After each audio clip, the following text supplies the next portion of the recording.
Assalamualaikum warahmatullahi wabarakatuh. Bagaimana kabarnya anak-anak kelas 1? Alhamdulillah, semoga di pagi yang cerah ini semuanya dalam keadaan sehat walafiat. Jangan lupa tetap semangat dan selalu ceria. Baiklah, untuk materi pada pagi hari ini, Bu Manu akan sampaikan tentang tata tertib sekolah.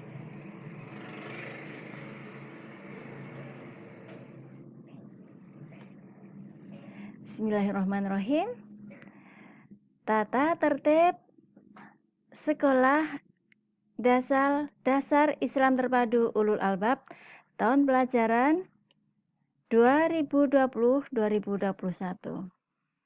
Yang pertama, tentang tata tertib kegiatan belajar mengajar. Perhatikan, yang pertama, bel masuk sekolah pukul 7 waktu Indonesia Barat.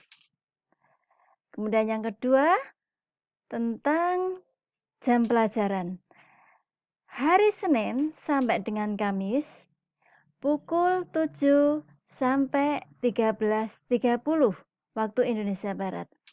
Kemudian hari Jumat dan Sabtu, anak-anak nanti masuk pukul 7 sampai pukul 10.30 waktu Indonesia Barat.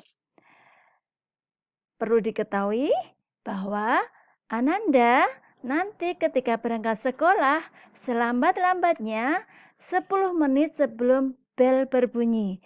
Jadi ketika nanti anak-anakku masuk kelas, langsung mengambil air wudhu, persiapan untuk sholat duha. Dan ketika nanti selesai proses belajar mengajar di siang hari, maka akan dijemput oleh ayah bunda dan diusahakan maksimal 20 menit sesudah waktu pulang, anak-anak harus sudah dijemput semuanya. Berikutnya, untuk ketentuan seragam. Perhatikan, untuk hari Senin dan Selasa memakai seragam merah putih. Kemudian untuk hari Rabu dan Kamis memakai baju khas kuning dan hijau. Untuk hari Jumat dan Sabtu pramuka lengkap. Ditambahkan di sini seragam olahraga dipakai saat ada jadwal olahraga. Dan anak-anak membawa baju ganti sesuai dengan seragam harian yang tercantum. Baiklah, tata tertib yang kedua tentang ketentuan izin siswa.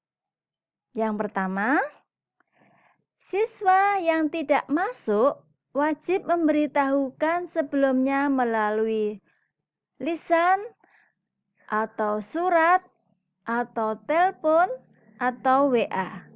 Jadi bisa dipilih salah satu di antaranya. Pemberitahuan yang dilakukan setelah proses KBM berakhir atau setelah siswa masuk, maka siswa dianggap alfa atau A. Ya.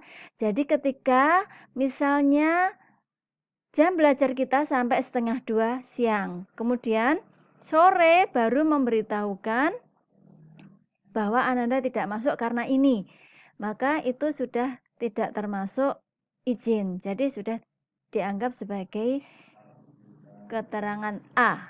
Okay. Kemudian yang kedua, izin yang lebih dari 3 hari, wali murid dimohon mengajukan izin kepada kepala sekolah atau walas. Yang ketiga, penjemputan siswa sebelum pelajaran berakhir wajib izin kepala sekolah atau walas. Jadi ketika ada keperluan mendadak atau ada sesuatu kejadian yang tidak kita inginkan, misalnya takziah atau ada keluarganya yang sakit dan sebagainya yang tidak kita inginkan, akhirnya anak-anak harus dijemput, maka diperbolehkan ya ayah bunda, diperbolehkan untuk menjemput Ananda dengan syarat harus memberitahukan atau izin kepada minimal kepada wali kelas. Dan lebih baik juga diteruskan juga kepada kepala sekolah. Kemudian yang ketiga, penjemputan siswa sebelum pelajaran berakhir.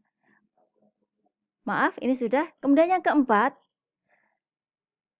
siswa yang merasa sakit dari rumah disarankan untuk tidak masuk kelas. Jadi, misalnya sudah merasa tidak enak badan, apalagi sekarang ini adalah musimnya pandemi, maka anak-anak disarankan untuk tidak berangkat sekolah.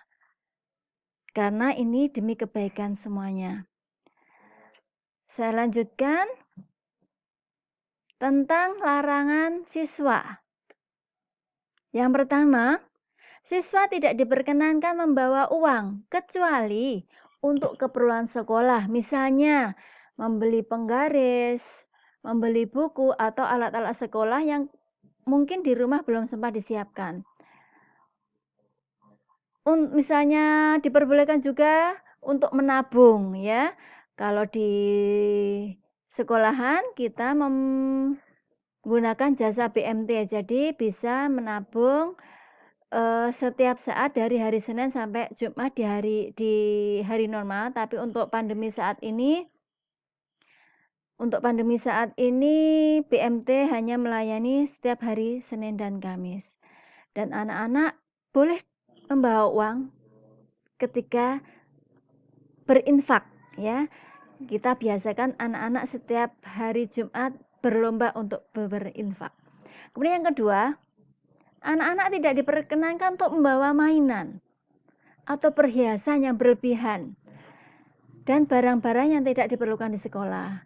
Misalnya membawa mainan yang membahayakan temannya, membawa mainan yang tidak mendidik atau tidak mendukung proses belajar mengajar, sebaiknya tidak dibawakan dari rumah. Oke.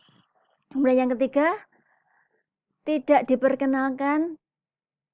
diperkenankan meninggalkan sekolah selama jam pelajaran berlangsung.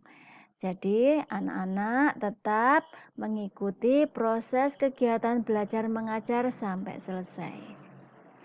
Kemudian, ketentuan yang keempat yaitu ketentuan keuangan. Yang pertama, SPP paling lambat dibayar tanggal 10 setiap bulannya. Yang kedua, apabila pembayaran SPP dititipkan ke siswa, mohon segera konfirmasi kepada bendahara atau minimal ke wali kelas masing-masing. Ini diharapkan tidak terjadi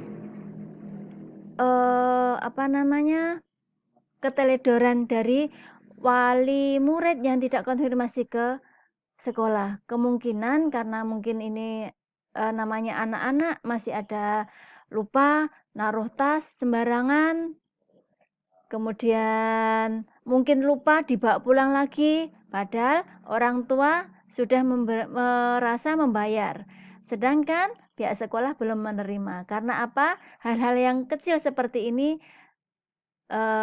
seringkali terjadi pada anak-anak. Jadi kemungkinan tidak hilang, tapi kemungkinan dibawa pulang lagi dan orang tua tidak mengecek tas anaknya lagi ya.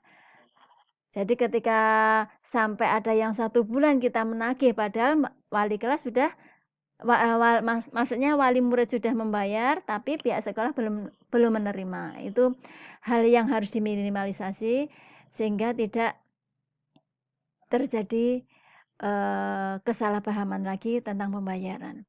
Kemudian yang ketiga, jika orang tua terpaksa belum dapat memenuhi ketentuan pembayaran karena suatu hal yang mungkin tidak kita rencanakan, maka segera konfirmasi kepada pihak sekolah dan menjelaskan alasan tentang mundurnya atau tertundanya pembayaran SPP siswa.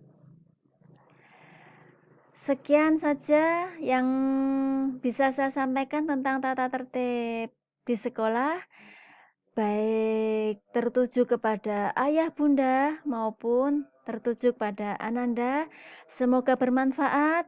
Tata tertib ini wajib kita patuhi, wajib kita taati oleh seluruh warga sekolah, bukan saja kepada anak-anak tapi juga kepada pihak sekolah. Semoga dengan kerjasamanya pihak sekolah, ayah bunda sebagai wali murid, dan Ananda sebagai pelajar bisa terjalin dengan baik. Sekian yang bisa saya sampaikan. Jika ada salah saya mohon maaf. Terima kasih. Wassalamualaikum warahmatullahi wabarakatuh.